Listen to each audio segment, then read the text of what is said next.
CA से fintech की आपकी जर्नी कैसी रही? इन्वेस्टर पॉइंट ऑफ व्यू क्या होता है और फाउंडर पॉइंट ऑफ व्यू क्या होता है, why sales is important, marketing is important. दोनों में क्या डिफरेंस है रेगटेक एंड फिनटेक? शायद आपकी लाइक्स बहुत कम हो, शायद उस पर कमेंट्स बहुत कम हो, लेकिन everybody is there on LinkedIn. In fact मेरा सबसे ज़्यादा वायरल पोस्ट गया है कुछ 2 लाख लाइक्स और इंप्रेशन तो बहुत कुछ करोड़ में है। ऑलमोस्ट फाउंडर्स इंस्टा पे भी रील्स बनाते हैं, बिल्कुल। बट वो बहुत कम एक्टिव होते हैं वहाँ पे। आपको लगता है कि एआई सीएस और इनको रिप्लेस कर देगा, कंप्लायंसेस और ये सब चीज़ें रिप्लेस कर देगा? एक ऐसा फिनटेक स्टार्टअप जो आप एडमायर करते हो, कोई ऐसी सीक्रेट हैक जो लिंक्डइन पे आपको बहुत ज़्यादा ग्रोथ देती हो? स्टूडेंट्स हैं वो कॉलेज या फिर स्कूल ड्रॉप कर देते हैं, तो उस पर आपका क्या पॉइंट ऑफ व्यू है? आज के हमारे इस चैनल पे जो हमारा एपिसोड है वो एक सीए की दुनिया में या फिर बोले एक फिनटेक की दुनिया में काफ़ी known person mister Manish Balani के साथ में है। Welcome to the channel sir. Thank you. Sir, जो मेरा पहला क्वेश्चन है आपसे वो ये है कि आपने एक सीए से फिनटेक की आपकी जर्नी कैसी रही? आपकी स्टार्टिंग कैसे रही और एंड लाइक कब कैसी चल रही है आपकी journey? So thank you Praveen for this invitation.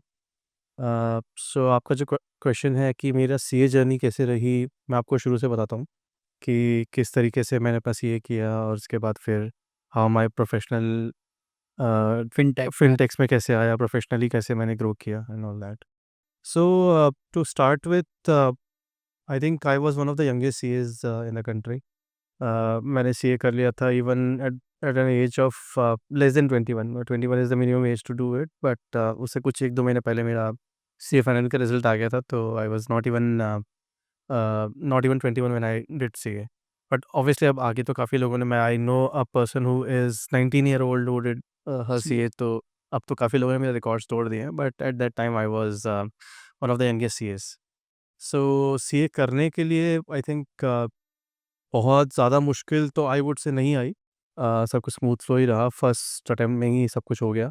मेरा इंटर, मेरा फाइनल सब कुछ फर्स्ट अटेम्प्ट में हो गया, तो आई थिंक वहाँ पर I think God was very kind to me कि सब कुछ फर्स्ट अटेम्प्ट में हो गया। मेरी आर्टिकलशिप बहुत ही ज़्यादा आई वुड से रही।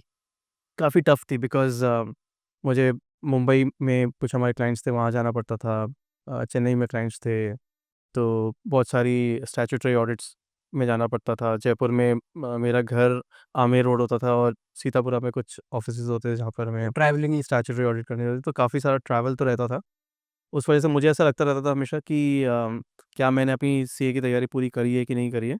लेकिन फिर बाद में जब एग्ज़ाम्स में लिख कर आता था, मुझे रियलाइज़ होता था कि प्रैक्टिकल नॉलेज की ज़रूरत ज़्यादा थी रेदर देन सिर्फ़ पढ़ाई करने की, और वो प्रैक्टिकल नॉलेज बहुत अच्छा था। तो उसकी वजह से आई थिंक मेरा सीए प्रॉपर्ली फर्स्ट अटेम्प्ट में हो गया। सो ये तो रही सीए की जर्नी। उसके इसमें अलावा मेरा एक जी, बीच में एक आंसर मैं क्वेश्चन पूछना चाहूँगा आपसे कि आपने बोला प्रैक्टिकल नॉलेज ज़्यादा होनी चाहिए डेफिनेट अपने थ्योरी और इस सब से। बिल्कुल। तो अभी एक बहुत ज़्यादा ट्रेंडिंग चीज़ है कि बच्चे या फिर जो स्टूडेंट्स हैं वो कॉलेज या फिर स्कूल ड्रॉप कर देते हैं, तो उस पे आपका क्या पॉइंट ऑफ व्यू है? ये ड्रॉप करना तो मुझे थोड़ा-सा अजीब-सा लगता है, मतलब एक आई थिंक मैं किसी की सुन ही रहा था, शायद अश्नीर ग्रोवर ने ही बोला था कि अगर आप कुछ चीज़ नहीं कर रहे हो, तो उसके अलावा अगर आप उससे कुछ बेटर चीज़ कर रहे हो तो डेफ़िनिटली करो। अगर आप कह रहे हो कि मैं ड्रॉप करके मैं बिकॉज़ वो टाइम पीरियड पे मैं एक स्टार्टअप बनाना चाहता हूँ, व्हाई नॉट करो अगर आपको लगता है तो। लेकिन आप उससे ज़्यादा बेटर कुछ कर नहीं रहे हो, आप लाइक अश्लील नेटफ्लिक्स देख रहे हो और कुछ कर रहे हो, तो वो मुझे नहीं लगता है कि वो ड्रॉप करना बेटर है। अश्नीर के जो को-फाउंडर्स थे भारत पे में, उन्होंने भी कॉलेज ही ड्रॉप किया है। हाँ, अगर उन्होंने ड्रॉप करके एक भारत पे जैसी ऑर्गनाइज़ेशन बनाई, एक स्टार्टअप बनाया, तो समझ में आता है। बट अगर आप उस टाइम को वेस्ट कर रहे हो या फिर उससे बेटर कुछ नहीं कर रहे हो, तो इट डज़न्ट मेक सेंस। तो ड्रॉप तभी करना चाहिए when you are very sure कि आप उससे बेटर कुछ कर रहे हो।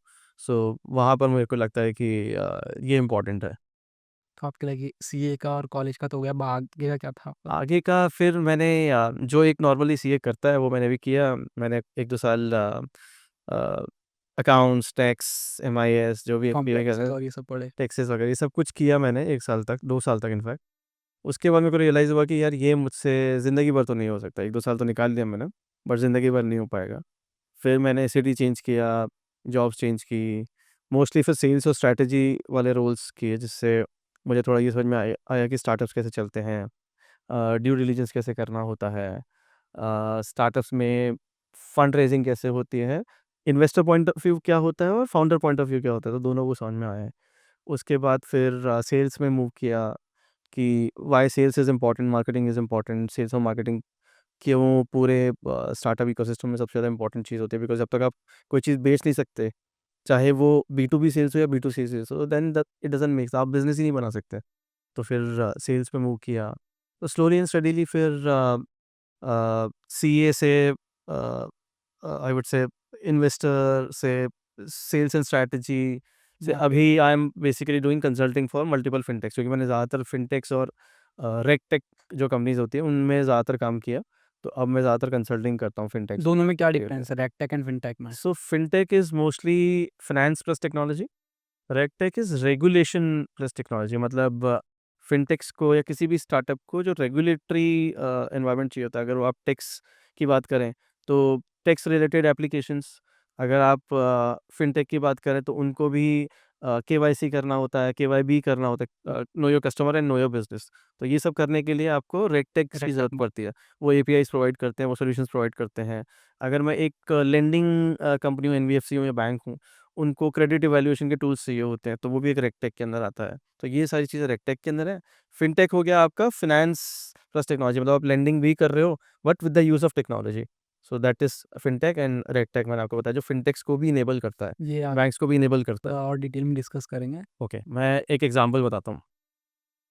मान लीजिए मैं एक नावी जैसी कंपनी हूँ, जो जो फिनटेक है, जो बेसिकली यूपीआई है। यूपीआई भी करती है या फिर लोन्स भी भी देती है, स्मॉल लोन्स भी देती है। अब वो स्मॉल लोन्स को देने के लिए उनको पीछे क्रेडिट इवैल्यूएशन करना पड़ेगा। अगर मैं एक इंडिविजुअल हूँ और नावी के पास जाता हूँ और बोलता हूँ कि मुझे लोन चाहिए, तो वो कैसे जानेंगे कि he is eligible for loan और नॉट? पहले-पहले मेरा केवाईसी करेंगे। केवाईसी के लिए रेगटेक की एपीआईज़ की ज़रूरत पड़ती है। फिर वो मेरा आई वुड से क्रेडिट इवैल्यूएशन करेंगे कि भाई इन्होंने, इनकी सैलरी कितनी है, इनकी इनकम कितनी है, बैलेंस शीट कितनी है, रिटर्न कितनी फाइल करी, तो वो सारा डेटा कहाँ से आएगा? अगेन रेगटेक कुछ कंपनीज़ होती हैं जो आपको इनकम टैक्स का डेटा देते हैं, जीएसटी का डेटा देते हैं, आपको आपकी बैंक स्टेटमेंट को एनालाइज़ करके देते हैं। तो ये सब कुछ करने के लिए नावी को रेगटेक्स की ज़रूरत पड़ेगी। So that's how the process goes. So ये करने के बाद फिर फाइनली डिसबर्समेंट होता है। डिसबर्समेंट के लिए भी आपको यूपीआई एंड ऑल दैट, ये सब की ज़रूरत पड़ती है, या फिर बैंक में सीधा क्रेडिट होता है। तो ये सारा प्रोसेस जो होता है ना, वो रेगटेक। वो रेगटेक के अंदर आता है। तो फ्रंट एंडिंग फिनटेक कर रहा है बट बैक एंड में रेगटेक है। ओके। सो हाँ। तो आपकी लाइक इन सब में जर्नी स्टार्ट हुई और उसी में से एक था कि आपका लिंक्डइन ऐड। हाँ, सो लिंक्डइन में क्या आई मोमेंट थिंक था आपके लिए? वो एक मोमेंट, वैसे वो एक मोमेंट तो नहीं, लोगों को लगता है वो जब मेरा लिंक्डइन पे ऐड आया वही एक मोमेंट था, बट उससे पहले मैं बहुत सालों से लिंक्डइन पे लगातार लिख रहा था, बहुत सारा इन्फॉर्मेशन शेयर कर रहा था। आपकी वायरल पोस्ट उस ऐड से पहले थी या बहुत, तो? बहुत पहले थी, उससे बहुत पहले थी। ओके। तो वायरल पोस्ट मेरी 2019 में मेरा ये ऐड आया था, 2016-17 में शायद, मेरे को जहाँ तक ध्यान है, मेरा पहला प्रॉपर वायरल पोस्ट हुआ था। उस क्या इंप्रेशंस एंड ऑल उस पे कुछ याद है आपको? मतलब से क्या मोमेंट याद था तो आपके नहीं, लिए? बट हाँ, कुछ लाखों में इंप्रेशंस थे, कुछ थाउज़ेंड्स में लाइक्स थे, तो हाँ, वो था। इनफैक्ट मेरा सबसे ज़्यादा वायरल पोस्ट अ, गया है कुछ 2 लाख लाइक्स, और इंप्रेशन तो बहुत कुछ करोड़ में ना। वो ऐसे गया था, लेकिन पहले अपन उसकी बात करते हैं जो लिंक्डइन के ऐड से पहले वाले जो वायरल पोस्ट थे। तो वो वायरल पोस्ट हुए, उसके बाद मैं काफ़ी लिखता रहा। ऐसा नहीं है कि हर बार ही पोस्ट वायरल जाता है, कभी पोस्ट वायरल चला गया, कभी नहीं गया, कभी मुझे ऐसा 10 लाइक्स भी नहीं आते हैं, कभी हज़ारों लाइक्स आ जाते हैं, तो वो चलता रहता है। मैं लेकिन अब तो इनफैक्ट, पहले तो फिर भी थोड़ा बहुत बॉदर करता था लाइक्स और इंप्रेशन, अब बॉदर नहीं करता। अब I like writing, I right it, किसी को वैल्यू मिलती है अच्छी बात है, किसी को नहीं मिलती कोई बात नहीं। तो मेरा काम है लिखना, अपनी इन्फॉर्मेशन देना, जो मुझे आता है वो मैं शेयर करता रहता हूँ। चाहे वो इंडिविजुअल लेवल पे मेरी जो लर्निंग्स हैं वो, चाहे वो बिज़नेस लेवल पे या प्रोफ़ेशनल लेवल पे मेरी जो लर्निंग्स हैं वो मैं करता रहता हूँ। बट आई थिंक मेरा एक सजेशन सबको, स्टूडेंट्स को तो इनफैक्ट यही रहेगा कि कीप ऑन लिखते राइटिंग, रहो। Just keep on writing. ये सोचो मत कि क्या इंप्रेशंस आ रहे हैं, क्या लाइक्स आ रहे हैं, आ भी रहे हैं कि नहीं आ रहे, कोई बात नहीं, करते रहो। और इनफैक्ट लिंक्डइन में मैंने एक और चीज़ बहुत नोटिस करी है, शायद आपके लाइक्स बहुत कम हो, शायद उस पे कमेंट्स बहुत कम हो, लेकिन everybody is there on LinkedIn, हाँ। Everybody is watching. मुझे कई जगहों से ऐसे बिज़नेस अपॉर्च्युनिटीज़ मिली हैं, जहाँ पर उन लोगों ने कहा कि we follow you on LinkedIn, या we keep on seeing your post, और मुझे लगता है यार, इसने कभी लाइक तो किया नहीं है, कभी कोई कमेंट तो किया नहीं है, लेकिन हाँ, वो they keep on seeing you, और जितना आप दिखोगे उतना आप बिकोगे, सिंपल सी बात है। तो दिखते रहो, दिखते रहो। One day will come that you will realise कि जब आप कोल्ड रीच करोगे ना किसी को, तो it would become very easy for you, because they will say कि हाँ, मैंने तो आपका मैंने आपका पोस्ट कंटेंट पढ़ा है। देखा है, मैंने आपके पोस्ट पढ़ता रहता हूँ।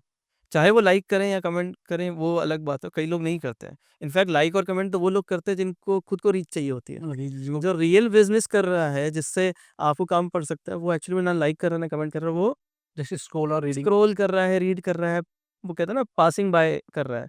सो वो इम्पोर्टेंट है, आप करते रहिए एंड स्टूडेंट स्टडीली आप एंड ऑफ द डे किसी न किसी एक लेवल पे पहुंच जाएंगे। अभी हम लिंक्डइन की बात कर रहे हैं तो उसमें मैं ये पूछूंगा कि लाइक लिंक्डइन बाकी सब सोशल मीडिया से काफ़ी डिफरेंट है। बिल्कुल different। और क्या पॉइंट ऑफ व्यू है मतलब कि जैसे ही भी सोशल मीडिया ग्रोथ कर रही है बहुत ज़्यादा इन दिनों में, तो ऑलमोस्ट फाउंडर्स इंस्टा पे भी रील्स बनाते हैं, बिल्कुल बट वो बहुत कम एक्टिव होते हैं वहाँ पे। बिल्कुल फाउंडर्स, सीएफओज, वीसीज एंड ऑल मतलब इन्वेस्टर्स हैं, वो बिल- बहुत कम एक्टिव हैं वहाँ पे। बिल्कुल बिल्कुल। मोस्टली आपको लिंक्डइन पे एक्टिव मिलेंगे। या फिर ट्विटर पे हाँ, या एक्स पे। एक्स पे भी मतलब रेयरली आप उनको आउटरीच कर सकते हो, मतलब बहुत कम चांसेस है कि आपको मुश्किल रिप्लाई मिलेगा। मुश्किल होता है। बट अगर लिंक्डइन पे है, आपके इजी। पास लिंक्डइन प्रीमियम है, तो 99.99% चांसेस है कि आपको रिप्लाई मिल सकता है वहाँ अग्रीड पे। अग्रीड बिल्कुल अग्रीड। तो आपको मतलब कि कोल्ड डीएम्स और इनमें कितना मतलब ग्रोथ है, मतलब यार क्या एक पर्सपेक्टिव होता है, क्या एक मेथड होता है कोल्ड ईमेल, या फिर क्या आप लिखते वक्त किन किन चीज़ों का हमें ध्यान रखना चाहिए? मैं एक दिन एक वीडियो देख रहा था कोल्ड डीएम्स के ऊपर, मतलब चैट जीपीटी पे डाल के उसको थोड़ा सा फ्लैशी बना दो और ये सब, वो सब ठीक है। फ्लैशी बना दो थोड़ा सा, ऐसा कोई लास्ट पॉइंट लिख दो जिससे वो ही उसका एक ट्रिगर पॉइंट आए कि वो इसको रिप्लाई करे ही करे।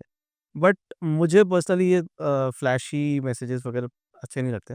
मुझे ऐसा लगता है कि अगर आपने रियल में उसकी प्रॉब्लम समझी है, अब फॉर एग्जांपल आप एक फाउंडर के पास रीच आउट कर रहे हो जो पी2सी में काम करता है और आपने सारा का सारा बी2बी का ज्ञान दे दिया उसको, तो उसके लिए कोई मतलब वाली बात। मतलब ही नहीं है ना। वो आइसक्रीम बेच रहा है और आप उसको एपीआईज वाला नॉलेज दे रहे हो, तो फ़र्क नहीं पड़ता ना।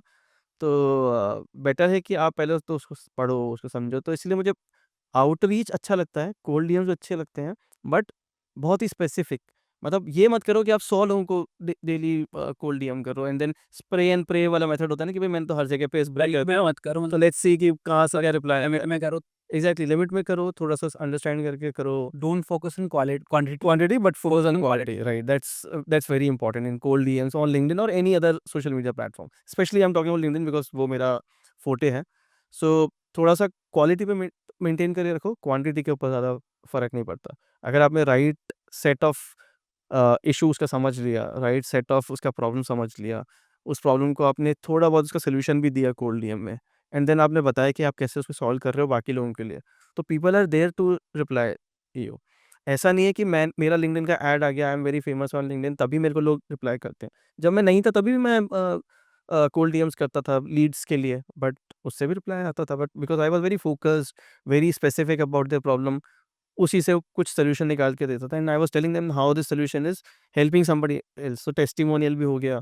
सो 3 चीज़ें बहुत इंपॉर्टेंट है। एक तो आप उसकी प्रॉब्लम आइडेंटिफाई करो, हुँ। दूसरा आप उसको एक ग्लिम्प्स ऑफ द सॉल्यूशन बताओ कि आप क्या देने वाले हो, तीसरा एक kind of testimonial from a peer कि भाई आपका ही एक फ्रेंड या आपका ही एक similar founder in a similar space, he is using my services and this is the result that we are giving to them. Maybe you can name them, not name them, depend कि आपने कोई NDA कर रखा है कि नहीं कर रखा, but these 3 approaches actually help हम इन थोड़ा cold like DMs. Cold DM और इनमें थोड़ा सा आगे आ गए, हम पहले थोड़ा सा पीछे चलते हैं कि फॉर एग्जांपल मैंने प्रोफाइल क्रिएट की है, तो लाइक उसमें काफ़ी सारे सेक्शंस होते हैं, उसको ऑप्टिमाइज़ कैसे करते हैं? मतलब कि एसईओ तो सर्च इंजन ऑप्टिमाइजेशन होता है, तो वैसे ही मेरा मानना ये है कि लिंक्डइन पे भी ऑप्टिमाइजेशन होना होता है। बिल्कुल होता है। लिंक्डइन हमारी एक पर्सनल वेबसाइट है जिस पे मतलब कि अगर तुम्हें क्लाइंट्स चाहिए, लीड्स चाहिए, अपॉर्चुनिटीज़ चाहिए लाइफ में, सो तो इस तुम्हें उसको ऑप्टिमाइज़ करके इस रखना ही पूरे पड़ेगा। प्रोसेस को लिंक्डइन प्रोफाइल ऑप्टिमाइजेशन बोलते हैं। तो लिंक्डइन का जो आपका प्रोफाइल है, it is not just your CV, it is basically your business page कि आप क्या करते हो, क्या सॉल्यूशन देते हो। तो पहली बात तो ये है कि लिंक्डइन के जितने भी सेक्शंस हैं, वो सारे भरे हुए होने चाहिए। Not just for the sake of भरे हुए होने चाहिए, भरे होने चाहिए मतलब अगर क्वालिटी होनी चाहिए। क्वालिटी होनी चाहिए। मतलब अगर आप उसमें ये डाल रहे हो कि मैंने XYZ जगह से पढ़ाई करी है, तो पढ़ाई करते वक़्त आपने बहुत सारी एक्स्ट्रा करिकुलर चीज़ें भी करी होगी, तो वो डालो। उसको क्वांटिफ़ाई करो कि आपका प्लेसमेंट सेल का हेड होने से कितने लोगों को नौकरी लगी या कितने रुपए की नौकरी लगी, क्या एवरेज था। सो ये एक स्टैटिस्टिकल तरीके से आप उसको डाल सकते हो। सो बहुत सारी चीज़ें हैं। एक तो ये हो गया, सारे सेक्शंस भरने हैं, क्वालिटी तरीके से भरने हैं, क्वांटिफ़ाई करना है। Quantification is very important.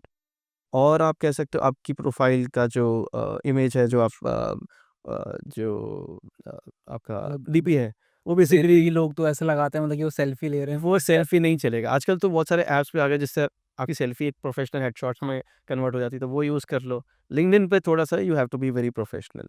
Instagram नहीं है, तो इंस्टाग्राम या फेसबुक नहीं है वो, तो जितना भी आप प्रोफेशनल हो सकते हो, आपका प्रोफेशनल हेडशॉट होना चाहिए। फिर आपका कवर पेज अच्छा होना चाहिए, आपका जो पीछे कवर इमेज होती है वो प्रॉपर होनी चाहिए। Should tell what you are exactly doing, just that कोई आपकी माउंटेन की फोटो या सीनरी नहीं लगानी है, आपको ये बताना है कि आप एग्जैक्टली क्या करते हो इन अ वेरी विजुअल मैनर, तो वो होना चाहिए। फिर डेफिनेटली आपको ना बड़े-बड़े क्रिएटर्स को पढ़ना चाहिए। मैं एक क्रिएटर का नाम भूल रहा हूँ, she studies every big creator, उन्नति शर्मा। शायद उनका नाम यही है, वो she does study of every big creator on LinkedIn, फिर उसका एक केस स्टडी बनाती है और वो पोस्ट करती है। आप पोस्ट मत करो, चलो ठीक है, बट आप एटलीस्ट समझो सही वो क्या कर रहे हैं। सीधी-सीधी बातें, दुनिया में कॉपी करना बहुत ईज़ी है और कॉपी करना भी चाहिए। करो, लेकिन हाँ, मतलब ऐसा इतना एविडेंट नहीं होना चाहिए। कल को आप ये मत लिख देना कि मनीष की कॉपी करके I was featured by LinkedIn in the TV ad, because you are not, I was. तो वो नहीं, बट हाँ, आपको मेजरली आप कॉपी कर सकते हो किसी के कॉपी स्टाइल में। करने वो है ना, मतलब कि हाँ, नकल में भी अकल होनी चाहिए, बस वैसी वाली बात है। मैं नकल कर रही। ये आपकी एक पोस्ट थी मैजिक पिन की, हाँ, राइट। लाइक उस पे आपके बहुत कम इम्प्रेशन थे, हुँ, बट मेरी लाइक अब तक की सबसे वायरल पोस्ट वही थी। हुँ, मैंने लाइक आप ही के उससे आइडिया लेकर के उसको थोड़ा ऑप्टिमाइज करके हुँ। उसको लाइक रीशेप ही किया था उसे, देखो, बट वो मेरी वायरल गई और मुझे ये था कि यार मतलब इस सर मेरी वायरल गई, सर की वायरल क्यों नहीं गई। सो व मैं बताता हूँ, उसका रीज़न काफ़ी सारे होते हैं। मैं नॉर्मली है ना किसी भी पोस्ट पे किसी आई डोंट क्रिटिसाइज़ नॉर्मली, तो मेरी ऑडियंस को लगा ये इस बार पहली बार क्रिटिसाइज़ कर रहे हैं, तो नहीं इतना ज़्यादा वो आए। आपने पहली बार लिखा, आपने उनको शायद क्रिटिसाइज़ भी किया ही होगा, हाँ, तो वो आपकी ऑडियंस के साथ वो मैच कर गया, उनका थॉट प्रोसेस मैच कर गया, तो वो depends on a good day anything can happen, on a bad day even if you right the best post वो नहीं होगा, तो डिपेंड करता है। बट एनीवे मैं ज़्यादा क्रिटिसाइज़ करता नहीं हूँ ब्रांड्स को, तो वो एक शायद रीज़न रहा होगा कि वो नहीं चला मेरा वाला पोस्ट। तो हाँ, आप रीपर्पज़ कर सकते हो, अपने पॉइंट ऑफ व्यू डाल सकते हो। तो नकल में अक्ल वाली बात है, आप नकल करो बट थोड़ा-सा अकल से करो तो चल सकता है।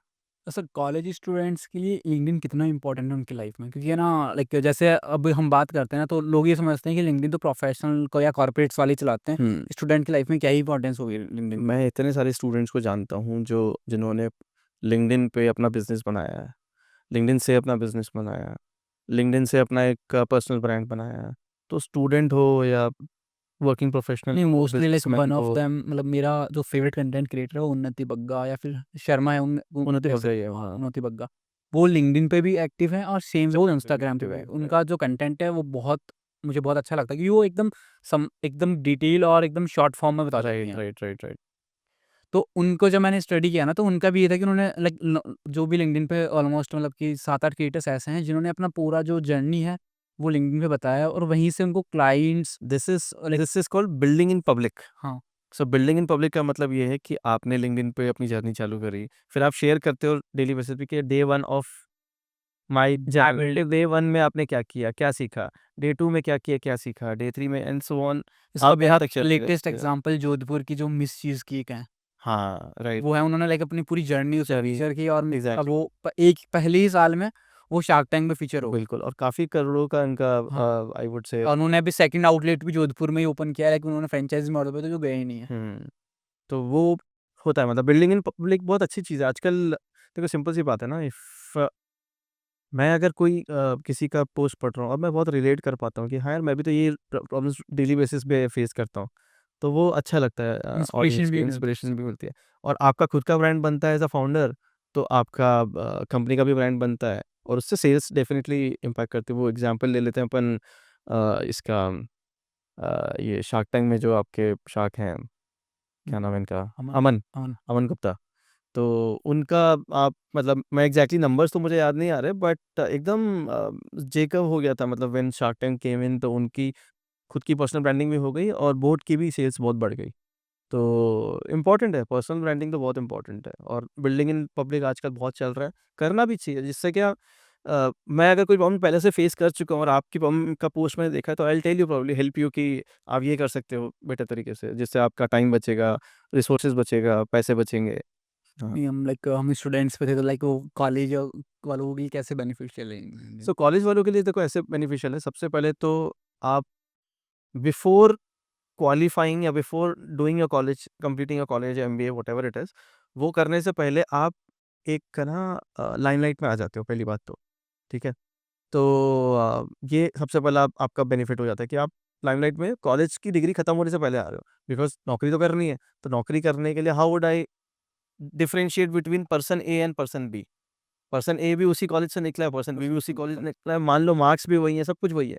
तो द डिफरेंशिएटर इज़ इसका एक पर्सनल ब्रांड है, ये काफ़ी दिखता है, इसका पर्सनल ब्रांड नहीं है, तो वो एक डिफरेंशिएटर हो जाता है। तो पहली चीज़ तो ये है, इसलिए पर्सनल ब्रांडिंग इम्पोर्टेंट है लिंक्डइन पे।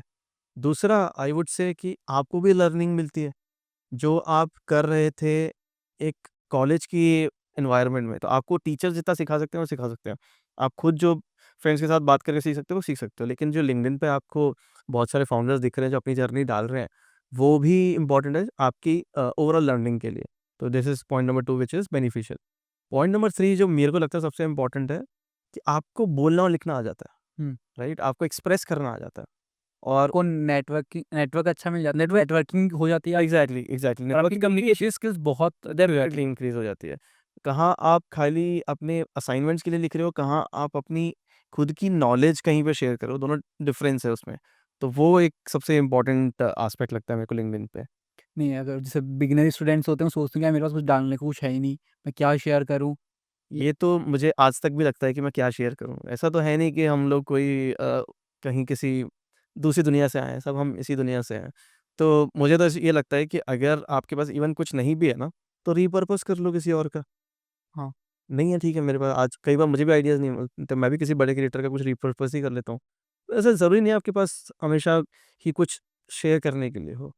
आपकी जर्नी भी आप शेयर कर सकते हो, आपकी लाइफ़ में जो डेली चैलेंजेज़ आते हैं उसको भी शेयर कर सकते हो। आपने कुछ नया सीखा वो भी शेयर कर सकते हो, कुछ नहीं सीखा, कुछ आज कुछ नहीं भी किया वो भी आप शेयर कर सकते हो। और रिपर्पस का तो आपके पास हमेशा ऑप्शन कंटेंट है। आइडिया मैं चैनल्स पे देना चाहूँगा, लेकिन एज़ अ स्टूडेंट अगर आप तो आप डे 1 ऑफ का लाइक अगर जिस दिन आप कॉलेज जॉइन कर रहे हो ना, बिल्कुल। उस दिन से आप जब अपनी जर्नी स्टार्ट करना बताना स्टार्ट करोगे 12th के बाद और लाइक कॉलेज लाइफ और स्कूल लाइफ इनफैक्ट यहाँ अगर 15 साल पीछे जाना चाहूँ ना, मैं तो यही करना चाहूँगा कि भाई मैं जो सीख रहा हूँ वो धीरे-धीरे डालता रहूँ। हाँ, वो अगर मेरे पास ये आइडिया होता तो मैं I would have done it. और अगर आज कोई स्टूडेंट अपने को देख रहा है और वो चाहता है कि वो डे 1 से ही कुछ डालना चालू करे, तो I think it's a best idea कि भाई अभी से ही डालना चालू करो। क्या सीख रहे हो डेली बेसिस पे डालते रहो। इनफैक्ट मैं कई जगहों पे कुछ एमबीए कॉलेजेस में एज़ अ गेस्ट लेक्चरर भी जाता हूँ, तो मैं उनको सबको यही बोलता हूँ एंड ऑफ द लेक्चर पे कि आज जो मुझसे सीखा ना लिंक्डइन पे डाल दो। हाँ।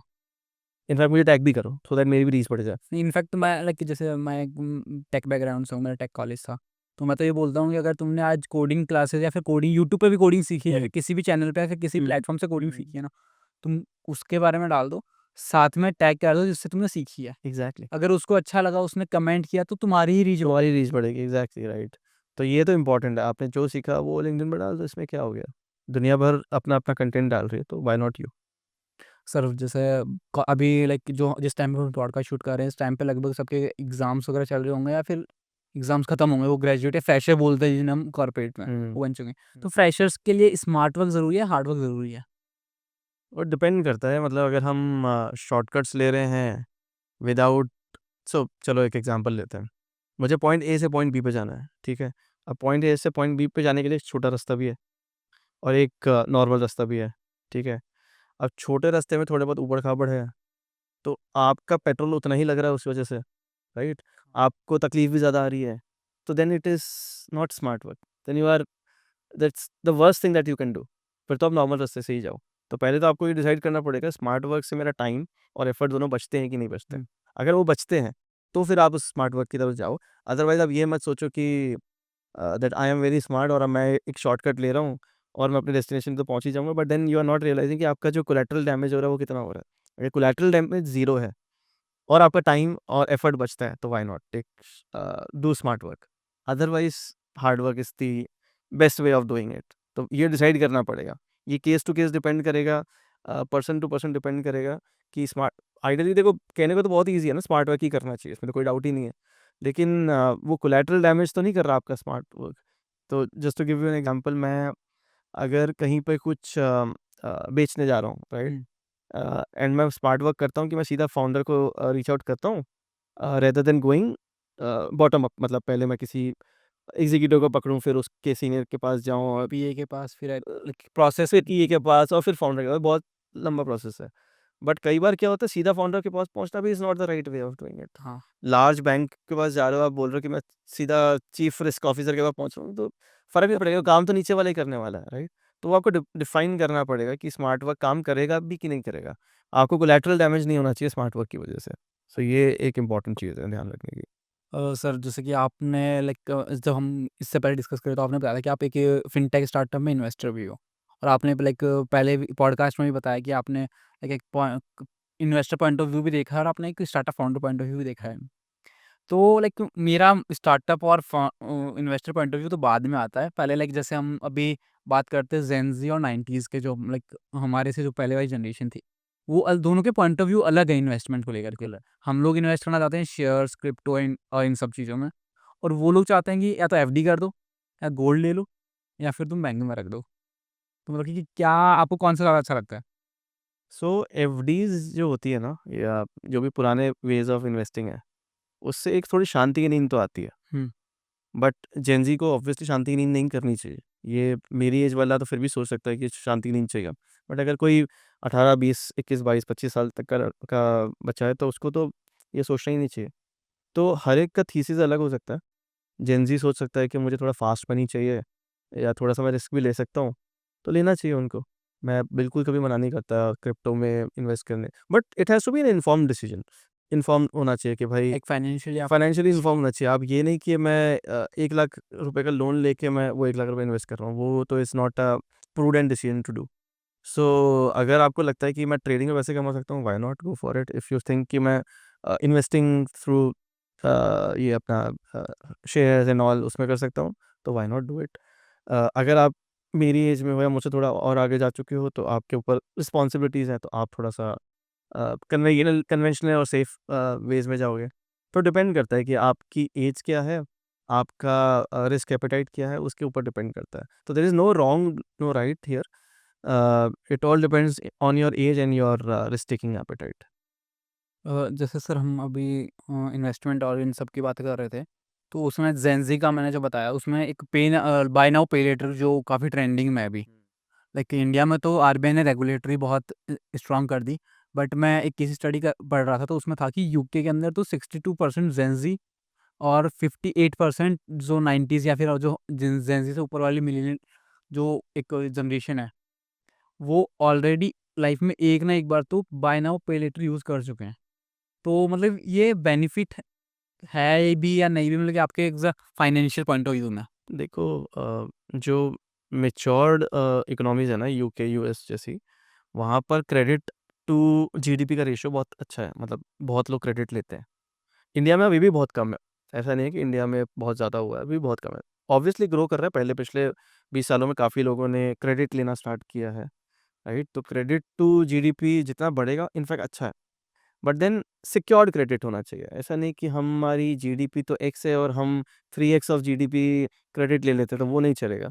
तो जीडीपी के बेसिस पे अपना क्रेडिट होना चाहिए, क्रेडिट सिक्योर्ड होना चाहिए। और आई थिंक ज़्यादातर एनबीएफसीज़ और ज़्यादातर जो फिनटेक वर्ल्ड आज ट्राई भी यही कर रहा है कि हम सिक्योर्ड लोन्स पे ज़्यादा जाएँ रेदर देन अनसिक्योर्ड लोन्स। पहले अनसिक्योर्ड लोन्स काफ़ी ग्रो कर रहे थे, आरबीआई ने थोड़ा बहुत ब्रेक लगाया है। 2023 से पहले तो हमने ये केसेस भी सुने हैं कि मतलब कि आपको पता भी नहीं कि आपके नाम पे लोन चल रहा है। हाँ, राइट, राइट। सो अब क्या हो गया है कि अब आरबीआई ने काफ़ी सारे रिस्ट्रिक्शंस लगा दिए हैं, तो इनफैक्ट फिनटेक वर्ल्ड भी अब समझ रहा है कि हमें थोड़ा सिक्योर्ड लेंडिंग की तरफ जाना चाहिए रेदर देन अनसिक्योर्ड। अब आते हैं आपको बीएनपीएल के ऊपर, तो बाय नाउ पे लेटर इज़ बेसिकली ईएमआई पे सब कुछ लेना। मुझे फ़ोन लेना है, ईएमआई पे ले रहा हूँ। मुझे बेसिकली हम सारी लायबिलिटीज़, फ़ोन से लेकर गाड़ी से लेकर कुछ भी हम ईएमआईज़ पे ले रहे हैं। उसका चलो स्पेशलाइज़्ड नाम हो गया आजकल BNPL, but it is simple EMI पे अपन कोई चीज़ ले रहे हैं, राइट? अब ये डिपेंड करता है कि आप लायबिलिटी ले रहे हो कि एसेट ले रहे हो। मोस्टली बीएनपी लायबिलिटीज़ के लिए, या फ़ोन्स के लिए, कोई भी कंज्यूमेबल आइटम हो गया, टीवीज़, अ, आजकल मतलब तुम जेन ज़ी हो, तुम्हें पता है कि क्या-क्या चीज़ें लेते हैं लोग। भैया मुझे तो फ़ोन और गाड़ी का ही पता है, बट बहुत सारी और चीज़ों के लिए भी लोग लोन लेके ले रहे हैं।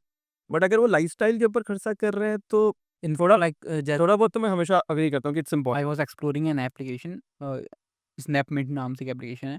वो आपका लाइक स्विगी, ज़ोमैटो के लिए भी आपको लोन प्रोवाइड करता है? सोचो किस लेवल तक चीज़ें पहुँच गई हैं, किस स्विगी में मुझे 2-250 रुपए खर्च करने हैं, तो उसके लिए भी लोन मिल रहा है, या स्विगी में मैंने मंथली इतना एक्सपेंडिचर करना है, उसका भी लोन मिल रहा है। और वो भी 0% आपके जो इंटरेस्ट है उस पे? तो 0% तो वैसे इस दुनिया में कुछ नहीं होता। अगर 0% में मिल रहा है, तो आप प्रोडक्ट हो। कहते हैं ना, हाँ, अगर कोई चीज़ फ्री मिल रही है तो आप ही प्रोडक्ट हो फिर। तो या तो आपका एक डेटा ब्रीच में या फिर आपका कुछ कहीं न ऐसा कहीं मिसयूज़। फॉर श्योर कुछ ना कुछ होगा, मतलब या तो आपके डेटा को यूज़ करके वो अपसेल करेंगे आपको, कि आज तो मैं आपको 0% पे लोन दे रहा हूँ, अ, कल को मैं आपका ही डेटा यूज़ करके किसी और चीज़ आपको अपसेल करने की कोशिश करूँगा, इंश्योरेंस देने की कोशिश करूँगा, जो भी है। तो एक तो ये मॉडल होता है।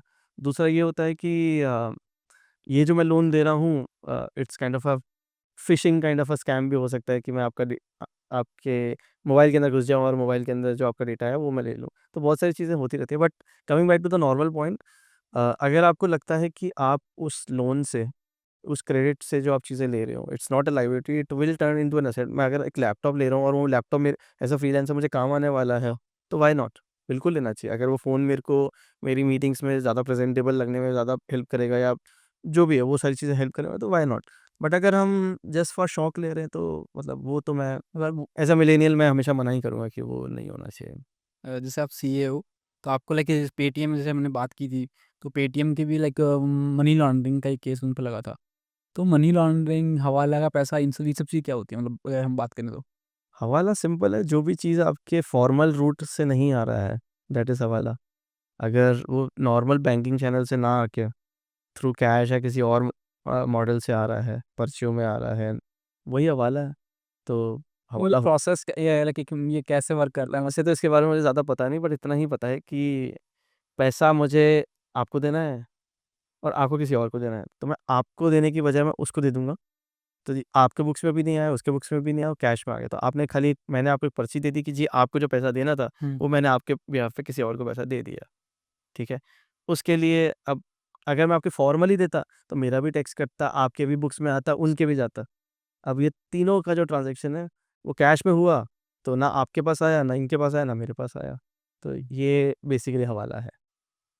बट आजकल तो काफ़ी कम हो गया after demonetisation everything, but still prevalent तो है ही, ऐसा तो नहीं कह सकते कि नहीं चलता। इंडिया में लाइक हम ये बोलते हैं कि आए दिन हर दिन दूसरे तीसरे दिन में कोई नया यूपीआई ऐप आता रहता है। हाँ, बिल्कुल। तो मतलब यूपीआई ऑलरेडी मतलब कि बहुत ऑलरेडी इसमें बड़े-बड़े जायंट्स बैठे हैं। हुँ। बाकी गूगल पे हो गया, पेटीएम भी लाइक यूपीआई में अभी भी है। लाइक पेमेंट बैंक की तो उनका बंद हो गया, बट यूपीआई में अभी भी वो है। और फ़ोन पे ये लोग ऑलरेडी हैं। तो मतलब क्यों, मतलब कि क्या एक माइंडसेट फिनटेक में चल रहा है कि हमें यूपीआई करना है, यूपीआई करना है? सो आज की तारीख में 7 मिलियन ट्रांज़ैक्शंस डेली होते हैं यूपीआई पे, 7 मिलियन से ज़्यादा ही होते हैं ज़्यादा वैसे। ही होते हैं, ठीक है? तो इतना बड़ा पूल कौन छोड़ना चाहेगा?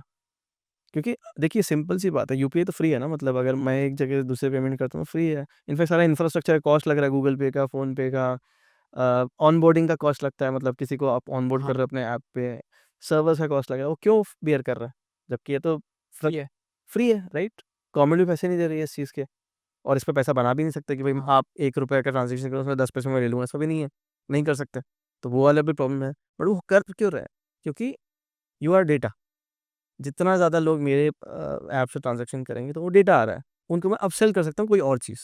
ये सबसे बड़ा रीज़न है। तो आप देख लीजिए, कीवी बहुत अच्छा कर रहा है।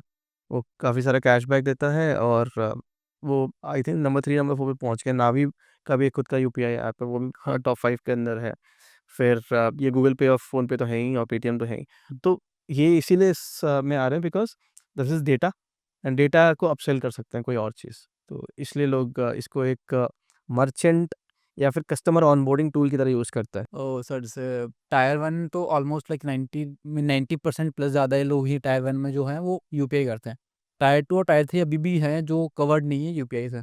ये उनका ऐसा तो नहीं कहेंगे कि वो कवर्ड नहीं है, बट थोड़ा कम है, उसके लिए फ्रिक्शन है उनके लिए। हाँ, एक्चुअली में क्या है, सबसे पहले तो इतना इंटरनेट कनेक्टिविटी भी नहीं है, तो वो एक फ्रिक्शन हो जाता है कि इंटरनेट नहीं चल रहा है। दूसरा, थोड़ा बहुत अभी भी डर लगता है कि सब फॉर्मल चैनल में आना नहीं चाहते कि बैंकिंग ट्रांज़ैक्शन इतने ज़्यादा बढ़ जाएँ। तीसरा है, एक तो इंटरनेट हो गया, एक वो डर है फॉर्मल ट्रांज़ैक्शन करने का। लैंग्वेज और ट्रस्ट का बैरियर तीसरा भी है। लैंग्वेज और ट्रस्ट का बैरियर भी है, बिकॉज़ उन्होंने इतने ज़्यादा बैंकिंग ट्रांज़ैक्शंस किए नहीं है ना, तो वो लैंग्वेज का, अब फॉर एग्ज़ाम्पल मैं अगर गूगल पे यूज़ कर रहा हूँ या फ़ोन पे यूज़ कर रहा हूँ, उसमें मोस्टली इंग्लिश ही यूज़ होता है, right? You are paying to Praveen his UPI ID is this amount, ये तो अगर मैं टीयर 2 या टीयर 3 सिटी में हूँ, मेरा लैंग्वेज का प्रॉब्लम है, तो वो भी एक आई थिंक ज़्यादातर यूपीआई ऐप्स को थोड़ा सा टीयर 2 टीयर 3 में अंदर घुसने के लिए थोड़ा लैंग्वेज का भी एक वो करना पड़ेगा। उनकी यूआई यूएक्स में ये होना चाहिए कि I can select my own language, Hindi या फिर कोई और लैंग्वेज। अभी कुछ दिनों पहले मैं ट्रैवल कर रहा था ना, थोड़ा को I was in like tyre 3 city में था, तो वहाँ पे मैंने गूगल पे, फ़ोन पे, पेटीएम की जगह अमेज़न पे यूज़ कर लिया। तो भाई उनको वो नहीं पता था कि अमेजन में भी कुछ होता है, हाँ। उनको बस ये था कि पेटीएम होता है, फ़ोन पे होता है, गूगल पे तो होता है। लैक ऑफ नॉलेज भी है अभी तो। अ, और वैसे भी अभी भी कोई ऐसा सेंट्रलाइज यूपीआई सिस्टम वाला ऐप कोई है नहीं। जैसे पहले भीम लगता था कि वो सेंट्रलाइज है, लेकिन भीम बहुत ही पीछे छूट गया। जो गवर्नमेंट वाला था, बाकी सब आगे चले आगे, गया। आगे।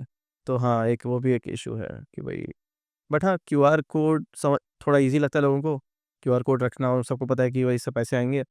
एंड क्योंकि वो फ्रॉड्स, हाँ, फ्रॉड्स आई थिंक बहुत इंपॉर्टेंट रीज़न है, क्योंकि फ्रॉड भी होता ही है ना कि भाई किसी ने दिखा दिया मैंने ₹100 किया और नहीं आता पेमेंट, कि आ जाएगा और लोग चले जाते हैं सामान लेके, तो ये भी फ्रॉड्स भी हैं। कभी वो लगी स्क्रीनशॉट वाले में भी आप स्क्रीनशॉट वाले ऐप्स भी हैं, सब प्रैंक वाले ऐप्स भी आते हैं, तो वो एक प्रॉब्लम होता है जिसकी वजह से यूपीआई का टियर 3 सिटीज़ के अंदर थोड़ा अभी पेनिट्रेशन कम हुआ है। बट आई थिंक ये जैसे जो साउंड बॉक्सेस होते बॉक्स। हैं उससे थोड़ा-सा सॉल्यूशन निकलता है। थोड़ी बहुत ल गवर्नमेंट भी नॉलेज इम्पार्ट करती है कि यूपीआई क्यों सेफ है, क्यों करना चाहिए, तो हाँ। सर जैसे हम कोई भी एक स्टार्टअप फाउंडर है या फिर कोई भी बंदा है जिसको लाइक अपने टैक्सेस एंड ऑल इनका इतना नहीं पता, जैसे वो ऑडिट कॉम्प्लाइंसेस इनका नाम सुनता है ना, वो थोड़ा डर जाता है, वो कि क्या इतनी ज़्यादा कॉम्प्लेक्स हैं चीज़ें। देखिए, कॉम्प्लेक्स तो है, मैं मना नहीं कर रहा हूँ, कॉम्प्लेक्स नहीं है, बट प्रॉब्लम क्या है कि जब मैं ऑडिट या टैक्स की एज़ अ सीए ऑडिट या टैक्स की बात कर रहा हूँ, तो सामने वाले को डराना नहीं होता, सामने वाले को थोड़ा-सा समझाना होता है, राइट? वो पहले से डरा हुआ है, टैक्स के नाम से, ऑडिट के नाम से, राइट? टैक्स ऑडिट के नाम से, स्टैट्यूटरी ऑडिट के नाम से, तुम्हारे जीएसटी रजिस्ट्रेशन के नाम से, उन सब चीज़ों में पहले से डरा हुआ है। नहीं, तो मेरे साथ भी एक एंटरप्रेन्योर हूँ, लाइक जब मैंने ये सब चीज़ें सुनी ना, तो मुझे लगा कि यार मतलब 20 लाख होगा तुम्हारा रेवेन्यू, तो तुम्हें टैक्स देना पड़ेगा, बहुत उससे सारे पहले नहीं देना तो बहुत सारी कन्फ्यूज़न दिमाग में ये घूमती टैक्स कंसल्टेंट का काम है कि आपको समझाए कि जीएसटी पे आप टैक्स नहीं दे रहे हो। आप किसी से टैक्स ले रहे हो और फिर आप आगे गवर्नमेंट को पे कर रहे हो। है। तो आपका तो कुछ नहीं जा रहा, हाँ। राइट? तो ये वाली चीज़ें समझाने की ज़रूरत है। इनकम टैक्स में आपका क्या 12 लाख तक, आप आजकल तो 12 लाख तक सब कुछ फ्री है।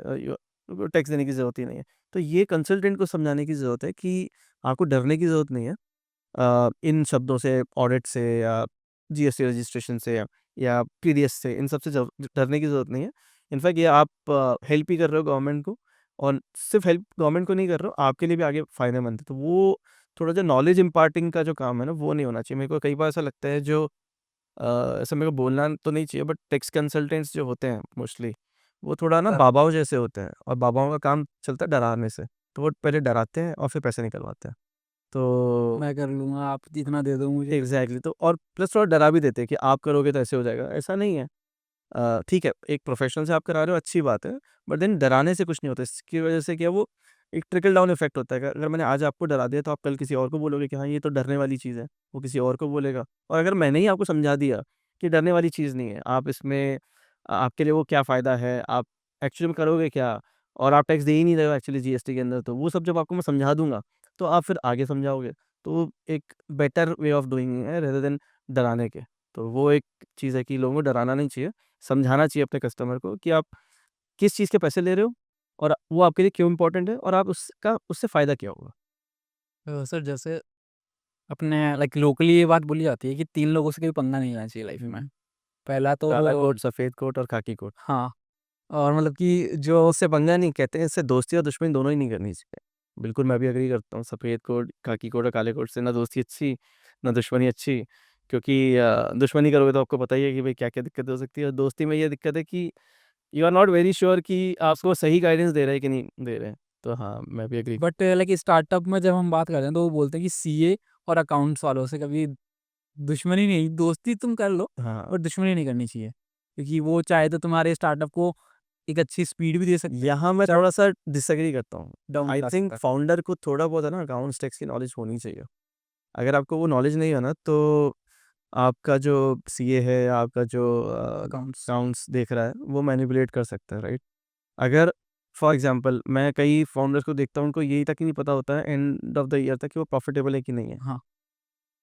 उनको पता ही नहीं कि डेली कैश फ्लो और डेली फंड फ्लो 2 मिनट में निकल सकता है आपके टैली से या किसी भी अकाउंटिंग ऐप से, राइट? तो वो आपको पता होना चाहिए कि आपका कैश फ्लो कितना है, आपका फंड फ्लो कितना है, आपका डेली वीएनएल कितना चल रहा है, पॉजिटिव में हो, नेगेटिव में हो, आपको क्या-क्या करना चाहिए आपका फंड फ्लो को ठीक करने के लिए, तो ये आपको पता होना चाहिए। ये बेसिक स्टडी मैं मानता हूँ कि 3 चीज़ें एक फाउंडर को ज़रूर पता होनी चाहिए। एक तो पीपल मैनेजमेंट, उसको लोगों को मैनेज करना आना चाहिए बिकॉज़ आप सब कुछ खुद नहीं कर सकते हो। दूसरा फाउंडर को ये टैक्सेशन अकाउंट्स वगैरह के बारे में एक बेसिक नॉलेज होनी ही चाहिए। और तीसरा मुझे लगता है उसको बेचना आना चाहिए। अगर ये 3 चीज़ें हो सकता है वो टेक्निकल बंदा लो, फिर भी उसको बेचना आना चाहिए। टेक को-फाउंडर्स भी होते हैं लेकिन उनको फिर भी बेचना आना चाहिए। उनको पता होना चाहिए कि आपको प्रोडक्ट को कैसे पिच करना है। उन प्रोडक्ट को पिच करने के बाद क्या रिएक्शंस आते हैं, क्या क्वेश्चंस आते हैं, क्वेश्चंस को कैसे डील विद करना होता है, रीडिंग द रूम किसको कहते हैं, राइट? आप किस आदमी को आपको बेचना है, किसको नहीं बेचना है, किस कौन आपका इन्फ्लुएंसर होगा और कौन आपका डिट्रैक्टर होगा, तो वो आपको पता होना चाहिए। तो ये 3 चीज़ें अगर किसी फाउंडर को पता है ना तो I think he will be able to succeed in his venture.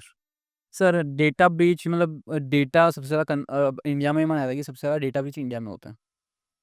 तो लाइक उन्हीं में से एक मतलब कि मैं केस स्टडी जब पढ़ रहा था तो मोबीक्विक और जस्ट पे की मैंने जस्ट पे या फिर ऐसा जस्ट पे ऐसा कुछ था पहले, अब तो नहीं है वो। उनका जिस पे ही है और उसका भी एक ऐसा हुआ था, हाँ, राइट? तो मतलब उन्होंने मोबीक्विक में तो ये कि अपने यूज़र्स का डेटा डार्क वेब पे बेच दिया। देखो ना तो मोबीक्विक ने ऐसा किया होगा, ना जस्पेन ने ऐसा किया होगा, खुद तो कोई नहीं करता। कि जस्ट दैट वो सेफ्टी नॉर्म्स नहीं यूज़ किए उसकी वजह से ये डेटा ब्रीच हो गया। अब क्या होता है, इसी वजह से CISO is a very important person जो आपका आईटी इन्फोसेक देखता है, राइट? तो कई लोग है ना इसकी कॉस्ट बचाने के हाँ, चक्कर में मेरा एक क्वेश्चन भी है कि लाइक अगर आप फिनटेक स्टार्टिंग कर कोई सा भी स्टार्टअप, नॉट जस्ट फिनटेक, कोई सा भी टेक स्टार्टअप करते हो ना, तो आपका इन्फोसेक बहुत इम्पोर्टेंट है। डे 1 पे आपको चाहे वो फाउंडर ही वो रोल यूज़ कर रहा हो, लेकिन उसको पता होना चाहिए कि सेफ्टी नॉर्म्स क्या होते हैं। वो फॉर्मूले ढूँढ रहे हैं ढूँढने सीआईएस को ढूँढना ही चाहिए आपको। बिल्कुल, 3 तो आपको फाउंडर्स या तो फाउंडर के अंदर खुद के अंदर कैपेबिलिटी हो ये 3 चीज़ें करने के लिए, हाँ, बट ये 3 तो आपको होना ही चाहिए। एक तो सेल्स का बंदा आपको तगड़ा वाला चाहिए, या तो आप खुद कर लो या आपके पास एक प्रॉपर सेल्स का बंदा होना चाहिए। दूसरा आपका ऑपरेशंस का बंदा होना चाहिए प्रॉपर जो आपकी बैक एंड में सारी चीज़ें संभाल ले। इनफैक्ट 3 क्या मैं तो 5 ही बोलूँगा, पांडव समझ लो, 5 पांडव। एक आपका सेल्स का बंदा होना चाहिए, एक मार्केटिंग और सेल्स वैसे दोनों सेम ही है but sales and marketing is one. दूसरा आपका जो चीज़ जो अकाउंट्स एंड फाइनेंस देख ले।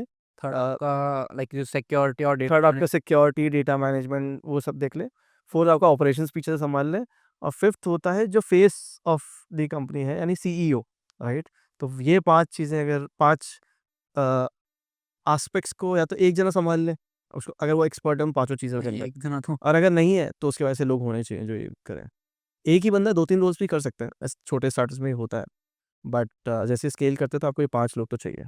यूपीआई सब कुछ हो जाएगा मतलब कि आगे आने वाले अभी लोग क्या है कि क्रेडिट कार्ड बहुत कम यूज़ करते हैं, साथ में कैरी नहीं करते, वो यूपीआई से कर देते हैं। तो क्या आने वाले टाइम में क्रेडिट एंड कार्ड रिप्लेस हो जाएगा? बिल्कुल, मुझे नहीं लगता अब लोग है ना मैं एक ये आपका पोस्ट पे बोल सकते हैं इसे हम। निखिल कामत का मैं एक है ना वो सुन रहा था पर पॉडकास्ट। उसने कुछ 20 साल या 21 साल के कुछ लोग थे उनका वो इंटरव्यू ले रहा था। तो उसने पूछा आपसे कि भाई what is your go two way of making a payment? सबने यूपीआई बोला। कोई क्रेडिट कार्ड आजकल कैरी करता ही नहीं है। अगर क्रेडिट कार्ड है भी ना तो उनके पास तो भी वो वो यूपीआई लिंक यूपीआई से लिंक कर लेते हैं, आजकल तो यूपीआई से भी अगर रुपए का है तो लिंक कर लेते हैं।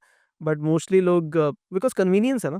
Credit card is a hassle कि आपको जाना है, टैप करना है, अपना वो डालना है, टैप के अंदर भी बहुत सारी प्रॉब्लम्स होती हैं, तो वो एक हैसल है। यूपीआई की एक आदत सी पड़ गई लोगों को। फ़ोन में भी टैप कर दो आप हाँ, एनपीएस से।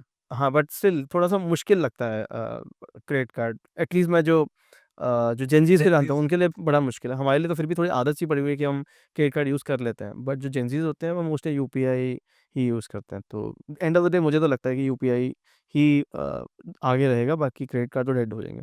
सिर्फ़ लिंक्ड क्रेडिट कार्ड्स चलेंगे, अदरवाइज़ डेड हो जाएँगे। ओके। और जैसे कि पेटीएम पेमेंट बैंक्स था, उनकी लाइक वो एक फिनटेक में सबसे बड़ा जाइंट है। अभी भी मतलब ये बोलते हैं कि अभी भी उसमें जान है। राइट। लाइक उसके फाउंडर ऋषिकेश सर हैं, लाइक वो फिनटेक वालों के लिए इंस्पिरेशन है। ये उनका मतलब उनकी जर्नी, उनका बैकग्राउंड और वो सब देखते हुए मतलब कि बहुत एनर्जेटिक पर्सन है वो, अगर उन्हीं की स्टोरी सुनता है तो। तो जब आरबीआई ने उनके ऊपर चार्जेस एंड रेगुलेटरीज बैठाई थी, उनके ऊपर जब केस हुआ, वो सब चीज़ें हुई, तो ये बोला जा रहा था कि फिनटेक डेड है, हुँ, फिनटेक की बैकबोन टूट गई। हुँ। तो मतलब कि अभी भी क्या लगता है आपको कि मतलब फिनटेक में वापस चीज़ें मतलब सही हुई हैं उसके बाद या फिर बिगड़ी हैं? बिल्कुल, बिल्कुल, काफ़ी चीज़ें अच्छी हो गई हैं बल्कि। फ़िनटेक तो हमेशा ग्रो करता ही रहेगा बिकॉज़ जहाँ पर भी लेंडिंग है, वहाँ पर लेंडिंग टेक्नोलॉजी चाहिए या होती फिर है। लाइक लैंडिंग आपने बोला, तो लैंडिंग में क्या फिनटेक में सिर्फ लैंडिंग होती है? नहीं, नहीं। सो फ़िनटेक को ऐसे डिफ़ाइन कर लेते हैं सबसे पहले तो। लोगों को लगता है कि लेंडिंग ही होता है फ़िनटेक, लेकिन ऐसा नहीं है। लेंडिंग सबसे इम्पोर्टेंट है। ऑब्वियसली हर कोई लेंडिंग करना चाहता है क्योंकि उसमें पैसा है, राइट? कि मैंने 8% पे उठाया कुछ और 10% दे दिया, 2% का एक डेल्टा मिल गया मेरे को। तो लेंडिंग तो पहला है। दूसरा लेंडिंग टेक्नोलॉजी भी होती है। आप लेंडिंग को इनेबल करने के लिए बहुत सारे टेक्नोलॉजी और टूल्स भी प्रोवाइड कर सकते हो। तीसरा होता है आपका wealth management, wealth tech, right? Part of fintech ही होता है। तो आपका एफडीज़ बुकिंग से लेकर आपका ये डीमैट एक्सेट्रा ये सब आपके वेल्थ के अंदर आ जाता है। तो 3 ये मेजर चीज़ें होती हैं फिनटेक के अंदर। लोगों को लगता है फिनटेक सिर्फ यही है एक लेंडिंग ही है but lending, lending tech and wealth tech, well tech. Everything including is called fintech. तो सिर्फ हमें दायरा छोटा नहीं करना चाहिए, दायरा बहुत बड़ा है। और रही बात कि fintech is dead, fintech will never be dead because there are multiple things to do. And अभी तो फाइनेंशियल इंक्लूजन इतना हुआ ही नहीं है। अभी तो हम सिर्फ टियर 1 सिटीज़ के भी टॉप उस पे पहुँचे, हम रियल भारत तक तो पहुँचे ही नहीं है। अभी सिर्फ हम इंडिया पे पहुँचे हैं। रियल भारत पे पहुँचने के लिए अभी बहुत सारे फिनटेक्स चाहिए, बहुत ज़्यादा ट्रांज़ैक्शंस चाहिए, बहुत सारे लोगों को इंक्लूड करना पड़ेगा क्या इस पूरे नेट 2030 के तक अंदर। मतलब पहुँच जाएँगे उसमें? 2030 तक मतलब डिपेंड करता है कि आरबीआई को ज़्यादा फड़ंगा ना लगा दे, अदरवाइज़ तो हम 26 में ही पहुँच सकते हैं। बट वो आरबीआई इज़ अ वॉचडॉग, अच्छा कर रहा है। बट कई बार ऐसा लगता है कि आरबीआई थोड़ा-सा कर्टेल भी कर देता है। तो नहीं, आरबीआई का लाइक जून 2023 में जो आया था, लाइक अगर आप जो ये पहले बहुत सारे एप्लीकेशन थे लोन प्रोवाइड कर देते थे। राइट, उसके डिजिटल लेंडिंग के कुछ नॉर्म्स आए थे। हाँ, कि तो अगर आपके पास बैंकिंग लाइसेंस नहीं है तो नहीं आप है लैंडिंग नहीं कर सकते। या तो फिर उसमें आपके लाइक पास एनबीएफसी का लाइसेंस नहीं है तो आप नहीं कर सकते हो।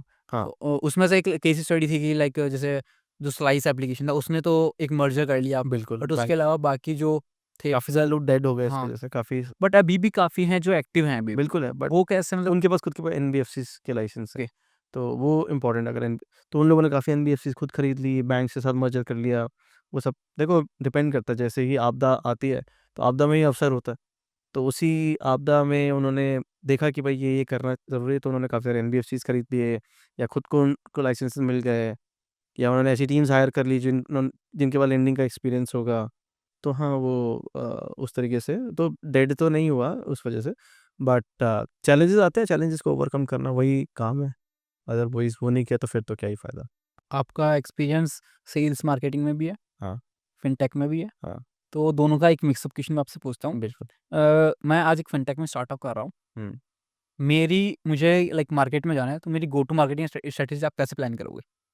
फॉर एग्जांपल मैंने आपको एज़ अ मार्केटिंग के लिए ठीक हायर कर लिया है, ठीक है। तो आप क्या प्लान करोगे?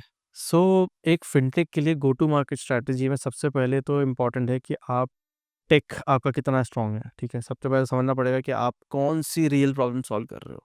बी टू बी में भी हो सकती है प्रॉब्लम, बी टू सी में भी हो सकती है। अगर आप प्रॉब्लम ठीक से आइडेंटिफ़ाई कर चुके हो, उसको सॉल्व कर रहे हो, दैट इज़ वन पॉइंट जो आपने क्रैक कर कर लिया लिया, ये। ठीक है? दूसरा, अब उसको मार्केट तक कैसे लेके जाओगे? सबसे पहले तो आई वुड से कि मार्केटिंग इम्पोर्टेंट है। बी टू बी मार्केटिंग वो डिपेंड करता है प्रोडक्ट क्या है, बी टू बी है, बी टू सी है। But B to B marketing अलग तरीके से होती है, बी टू सी अलग तरीके से होती है। तो एंड कस्टमर तक आप कैसे पहुँच रहे हो? आप किस अ पर्सोना के साथ पहुँच रहे हो। मेरा मतलब पर्सोना का यहाँ पर ये है कि आपको वो किस तरीके से अ, अगर आप रूम में एंटर कर रहे हो विद दैट ऐप या विद दैट एप्लीकेशन, तो वो आपको किस तरीके से कंसीडर करता है? क्या वो आपको एक यूपीआई ऐप की तरह कंसीडर करता है? क्या वो आपको जो बहुत सारे वेल टेक कंपनीज़ हैं, उनकी तरह कंसीडर तो आपको वो कंसीडर कैसे करता है? तो वो एक आपको एक अपना अपने यूज़र के दिमाग में आपको अपना एक पॉइंट ऑफ व्यू बिठाना पड़ेगा। इमेज या फिर एक इमेज बिठानी पड़ेगी, तो वो इम्पोर्टेंट है, तो वो मार्केटिंग करेगी। फिर आते हैं डिस्ट्रीब्यूशन पे या सेल्स पे। डिस्ट्रीब्यूशन के लिए भी बहुत सारे तरीके हैं कि भाई आप पार्टनरशिप्स करना चाहते हो, चैनल्स के थ्रू जाना चाहते हो, डायरेक्टली जाना चाहते हो, वो सब भी डिपेंड करेगा कि आपके पास प्रोडक्ट कौन-सा है। तो ये सब के बेसिस पे आप एक-एक प्रॉपर जीटीएम स्ट्रैटेजी बना सकते हो, which would include what problem you are solving, what tech efficiency you are providing, what kind of brand you are creating for yourself, what kind of distribution channels you are using, and finally how do you do your sales. तो ये सब important parameters हैं एक किसी की GTM strategy बनाने के लिए. सर जैसे अगर फिनटेक स्टार्टअप है कोई, तो कितना सक्सेसफुल है उसको कैलकुलेट करने के लिए हम कैसे मतलब उसके यूज़र डेटाबेस देखें या फिर उससे कितने लाइक जैसे हम एप्लीकेशन में यूज़र डेटाबेस तो वही होगा कि like कितने डाउनलोड्स एंड ऑल हैं, लाइक या फिर वो देखें कि यूपीआई या फिर किसी भी कोई कितने ट्रांजैक्शंस हो रहे हैं उसके, या फिर वो कितना रैपिडली ग्रो कर रहा है, फंडिंग कितनी है उसके पास, या फिर फंडिंग तो नहीं मतलब ये बोला था अगर फिनटेक बना रहे हो तो हमारे पास फंडिंग होनी चाहिए। नहीं नहीं ऐसा कुछ नहीं है. पैरामीटर ये नहीं होना चाहिए कि आपके पास फंडिंग कितनी है. अगर उसके पास ज़्यादा फंडिंग है तो आप ज़्यादा बड़ी फंडिंग, ऐसा नहीं है. तो वो होता है ना MAU और DAU, right, daily active users and monthly active users. तो पहले तो ये देख लो कि भाई उनके एक्टिव यूजर्स कितने हैं. टोटल नंबर यूजर्स की बात नहीं कर रहा हूँ, DAU की बात नहीं कर रहा हूँ. MAU और ये DAU बहुत इंपॉर्टेंट है. तो अगर ये अच्छा नंबर है, ग्रो कर रहा है, time spent on the app भी इम्पोर्टेंट एक पैरामीटर होता है, अगर वो भी बढ़ रहा है. आपका कस्टमर एक्विजिशन कॉस्ट कितना है, कैक बोलते हैं उसको. बर्न रेट लगे आपको मार्केटिंग और नॉलेज में बर्न रेट वो कितना है बर्न रेट कितना है, आप मार्केटिंग में कितना खर्च कर रहे हो, आपका रेवेन्यू पर कस्टमर। पर कस्टमर कितना है या पर यूज़र कितना है, RPU. तो ये कुछ पैरामीटर्स होते हैं जिसके बेसिस पे आप डिटरमाइन कर सकते हो कि कंपनी या वो स्टार्टअप ग्रो कर रही है या नहीं कर रही है. अगर ये नंबर्स अच्छे हैं, नंबर्स ग्रो कर रहे हैं, तो then it is a growing startup. Okay. हम थोड़ा सा अब जैसे करंटली और ट्रेंडिंग पिछले कुछ साल से ट्रेंडिंग टॉपिक रहा है एआई, हम्म. तो आपको लगता है कि एआई सीएस और इनको रिप्लेस कर देगा, कंप्लाइंसेस और ये सब चीज़ें रिप्लेस कर देगा? AI देखो मेरे हिसाब से बहुत सारी चीज़ों को रिप्लेस कर ही देगा, इसमें तो कोई डाउट नहीं है. क्योंकि आजकल एजेंटिक AI आ गया है जिसमें जो ऐसी छोटी-छोटी चीज़ें होती थी जो ह्यूमन्स करते थे, वो अब एक प्रोसेस की तरह रिप्लेस होने लग गए हैं. हम देख रहे हैं कि माइक्रोसॉफ्ट कट कर रहा है AI लेकिन के मैंने बेसिस खुद पे. ने भी एजेंट बनाया था जिसने लाइक मेरी ट्रेन की टिकट बुक कर दी थी हाँ, ऑटोमेटिकली। तो काफ़ी सारी चीज़ें जो ऑटोमेट हो सकती हैं, वो तो AI के थ्रू ऑटोमेट हो ही जाएँगी. लाइक मैं आज सुबह ही एक रील देख रहा था, उसमें ये था कि आने वाली विंडोज़ में को पायलट अभी भी है लेकिन और ज़्यादा अपडेटेड चीज़ें होंगी उसमें, बिल्कुल. आपको सब चीज़ ऑटोमेटेड ही मिलेंगी। इनफैक्ट मैं आज एक अपडेट पढ़ रहा था कि ऑटेर करके एक एप्लीकेशन हुआ करती थी.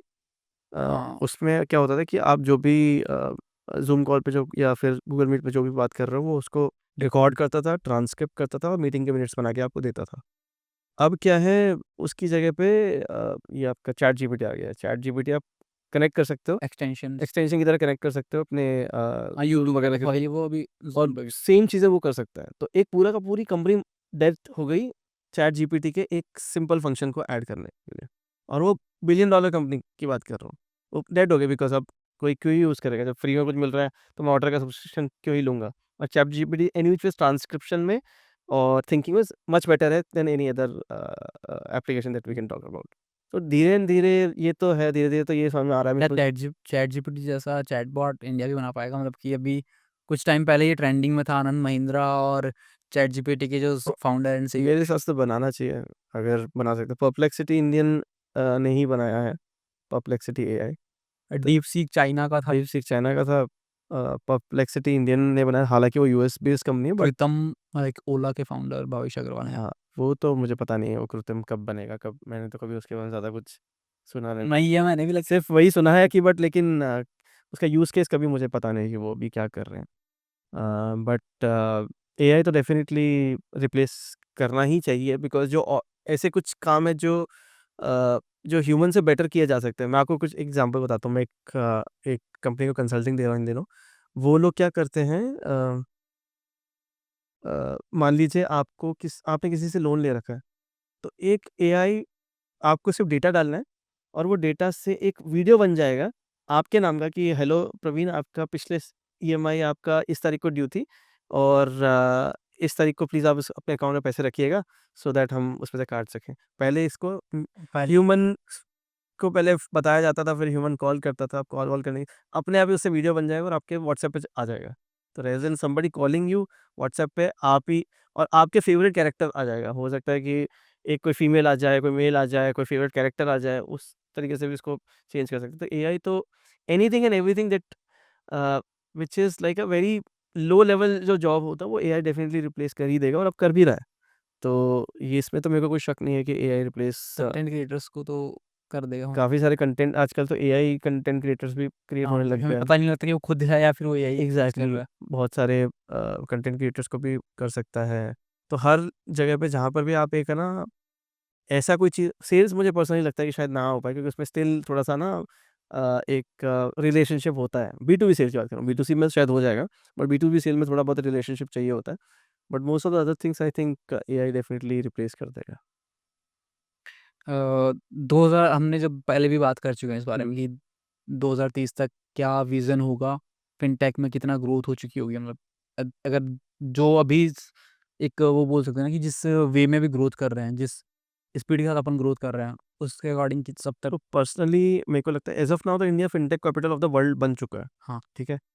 अब ज़्यादा कोशिश करनी चाहिए कि हम प्रॉफिटेबली ग्रो करें, ठीक है? ग्रोथ तो हो गई, रेवेन्यू भी आ गया, यूज़र्स भी आ गए, बट प्रॉफिटेबिलिटी ग्रो कर रहे हैं क्या अभी? फिलहाल वो नहीं कर रहे। तो अभी प्रॉफिटेबिलिटी के ऊपर फोकसेस ज़्यादातर जो वीसीज़ हैं, वो यही फोकस कर रहे हैं कि अब आप प्रॉफिटेबिलिटी पे आओ, rather than just recklessly grow करने से अच्छा है प्रॉफिटेबिलिटी लेकर आओ। तो एक ये है, हम अब यही इंडियन जो हम लोगों ने टेक्नोलॉजी बनाई है, फिनटेक में जो टेक्नोलॉजी बनाई है, वो अब हम एक्सपोर्ट कर सकते हैं वर्ल्ड को। हम यूएस में जा सकते हैं, सेम टेक्नोलॉजी लेकर, बेटर प्राइसिंग मिलेगी वहाँ पर ऑब्वियसली डॉलर्स में। मेरे यूपीआई अभी आउट ऑफ इंडिया आउट बहुत। ऑफ इंडिया जा रहा है, तो वैसे ही जो भी टेक्नोलॉजी आप इंडिया में बना रहे हो, इंडिया में अच्छी खासी ग्रोथ हो चुकी है, यूसेज आ चुका है। उसकी प्रॉफिटेबिलिटी के लिए, प्रॉफिटेबल रेवेन्यू लाने के लिए आप कहीं और कंट्रीज़ में भी जा सकते हो जब और भी जा भी रहे हैं काफ़ी लोग। पहले ये था कि बाहरी कुछ कंट्री लाइक अब उल्टा हो गया, अब उल्टा हो गया, फिर तो इंडिया एक्सपोर्ट कर रहा है कि भाई ये टेक्नोलॉजी हम लोगों ने बनाई है, कॉस्ट इफेक्टिव है और ये टेक्नोलॉजी आप यूज़ कर सकते हो अपने बैंक्स में, बाहर के बैंक्स में, बाहर के यूज़र्स के लिए। तो वो एक तरीका चल भी रहा है एंड आई थिंक 2030 तक यही चलता रहेगा कि make in India and export to the world वैसा वाला। एक रैपिड राउंड करते हैं हम लोग। अ, एक फिनटेक फाउंडर के लिए ऐसी कौन सी बुक है जो उसे पढ़नी चाहिए? फिनटेक फाउंडर को कौन सी बुक पढ़नी चाहिए? सिर्फ़ फिनटेक फाउंडर को नहीं, सिर्फ़ मेरे हिसाब से एटॉमिक हैबिट्स है वो सबको पढ़नी चाहिए। एटॉमिक हैबिट्स से एक पर्सपेक्टिव चेंज हो जाता है।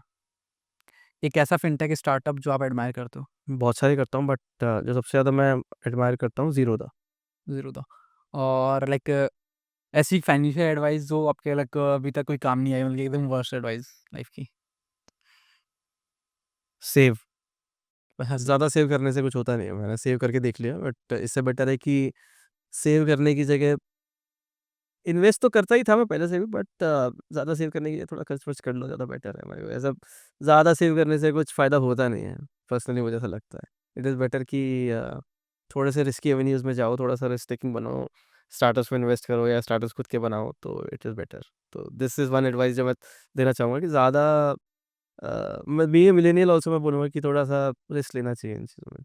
अगर अब आपके पास लाइक आप पास्ट में चले जाओ, लाइक जो सीए जब आपने पास आउट किया था, अगर उस टाइम पे जाओगे आप कैसे स्टार्ट करोगे? तो मतलब क्या करोगे उस टाइम पे अगर आपके पास अभी कुछ ना हो, मतलब फिनटेक अगर में भी नहीं हो मैं पैसे? वापस से 2000 आई थिंक 11 में मैंने सीए फाइनल किया था, तो 2011 में वापस चला जाऊँ विद द सेम नॉलेज जो अभी है मेरे पास, नहीं, उसी टाइम पे। 2011 में क्या करना? वो जो मैंने 1 डेढ़ साल वेस्ट किया ना अकाउंट फाइनेंस करने में, वो शायद बचा लेता मैं, वो नहीं करना चाहिए था। पहले ही इसी वाले इसमें आ जाना चाहिए था, ज़्यादा बेटर रहता। लिंक्डइन एक कोई ऐसी सीक्रेट हैक जो लिंक्डइन पे आपको बहुत ज़्यादा ग्रोथ मिलती हो? छोटे-छोटे बहुत सारे हैक्स हैं। एक पर्टिकुलर सीक्रेट बोलना तो बड़ा मुश्किल है, लेकिन छोटे-छोटे बहुत एक एग्ज़ाम्पल बताता हूँ। आप अभी लिंक्डइन पे जाओगे ना और इसमें आपके ना जो प्रोनाउंस होते हैं ही, him, she, her and etcetera, they वो वाले जो उसमें आप एक्चुअली अपना खुद का प्रोनाउन कुछ भी डाल सकते हो। मैंने अपना प्रोनाउन डाल रखा है स्ट्रैटेजी वाला। अब कोई भी किसी को मैं मैसेज करता हूँ ना, ऐसा लिखा होता है मनीष बालानी ब्रैकेट में स्ट्रैटेजी वाला, तो समझ में आता है कि ये स्ट्रैटेजी रिलेटेड कुछ बोलते हैं या कुछ काम करते हैं। ही, हिम तो सभी डाल रहे हैं, तो इसको कई लोग यूज़ कर सकते हैं। मार्केटिंग वो नहीं पता अभी। किसी बहुत मतलब मैं 100 में से 1 जने को भी नहीं पता होगा इस वक़्त। तो ये मुझे भी आज ही हैक पता चली है। बहुत सारे लोगों को नहीं पता, तो ये आप कर सकते हो। तो रेदर देन ही, हिम वगैरह आप खुद का एक पर्सनल बनाओ और उसको यूज़ करो। सो ये एक हैक यूज़ कर सकते हैं लोग। Okay sir, thank you. Like अगर आप कुछ हमारी ऑडियंस से शेयर करना चाहें? नहीं मतलब मोस्टली तो अपन ने काफ़ी सारी कन्वर्सेशन कर ली, काफ़ी सारी चीज़ें अपन ने कवर भी कर ली।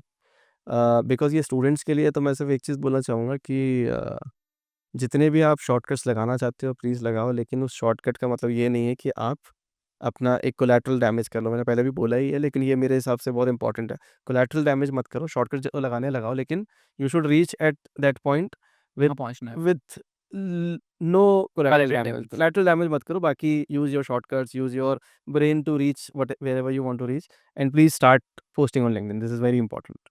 Okay sir, thank you sir. Thank you so much. Like आपने इतना टाइम दिया हमें, लगभग 1 डेढ़ घंटे का ये पॉडकास्ट शूट था, और उससे पहले भी लाइक हमने एक पहले भी आपके साथ पॉडकास्ट किया था लास्ट ईयर, उसके लिए सर बहुत उनके लिए बहुत बहुत thank you. Thank you so much.